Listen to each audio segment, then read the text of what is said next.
సర్పంచ్ ఓట్లు ఒడిచినాయి. ఇక మిగిలింది ఎంపీటీసీ, జెడ్పీటీసీ ఓట్లు, మున్సిపాలిటీ ఓట్లు. అవి కూడా అయిపోతే ఒక పని అయిపోతుంది అనుకున్నట్టున్నారు సర్కార్ వాళ్ళు. బయ్య ఓదారనుకోటి ఓట్లు పెట్టుకుంటూ వస్తూనే ఉన్నారు. అగో అన్నట్టు ఇప్పుడు మున్సిపాలిటీ ఓట్లకు రిజర్వేషన్లు ఇచ్చిర్రు ఓట్ల అధికారులు.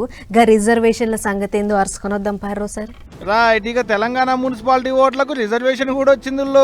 రాష్ట్రంలో ఉన్న 121 మున్సిపాలిటీలకు 10 కార్పొరేషన్లకు పక్కా రిజర్వేషన్లు విడుదల చేసింది గవర్నమెంట్. ముందుగాల మున్సిపాలిటీ రిజర్వేషన్లు చూద్దాం.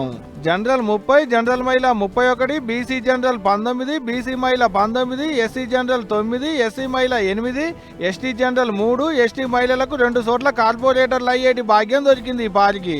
తెలంగాణలో 10 కార్పొరేషన్లు ఉంటే జనరల్ 1, జనరల్ మహిళ 4, బీసీ జనరల్ 2, బీసీ మహిళ 1, ఎస్సీ 1, ఎస్టీ 1 కాడ పోటీ చేయొచ్చు అన్నట్టు. పెద్ద ముచ్చట ఏంటంటే ఈ నెల 17వ తారీఖు లోపే, అంటే 1-2 రోజులలోనే షెడ్యూల్ కూడా వస్తుందట. మళ్ళా అది కూడా వచ్చినా అంటే ఇక జప్ప ఓట్లు ఒడిపిస్తూనే ఉంటారు. సర్పంచ్ ఓట్లు ఒడిపించినట్టే. ఇంటికి ఇప్పుడు తెలంగాణలో మళ్ళొక ఓట్ల జాతర చాలైనట్టే. అవు మరి ఆల్రెడీ అధికారులు సుధా పనులు సులువు చేసిరు కూడా. ఓట్లు ఎప్పుడు పెడితే బాగుంటది, మొత్తం ఎన్ని ఓట్లున్నాయి, సర్కారు ఏమంటుంది, ప్రతిపక్షం ఏమంటుంది అనేటిదంతా తెలుసుకునేందుకు అన్ని పార్టీల లీడర్లను విలువ నంపుకొని మాట్లాడేది కూడా ఇప్పటికే ఎన్నికల సంఘపోళ్ళు. అంటే ఈ నెలాఖరికల్లా ఓట్ల గంట మోగుడైతే పక్కా అంటారు నెత్తులు నడిచిన రాజకీయ నాయకులు. ఈ లెక్కన మల్లోపాలు ఏలికి ఇంకంటించుకోవడం కూడా దగ్గరున్నది అన్నట్టే.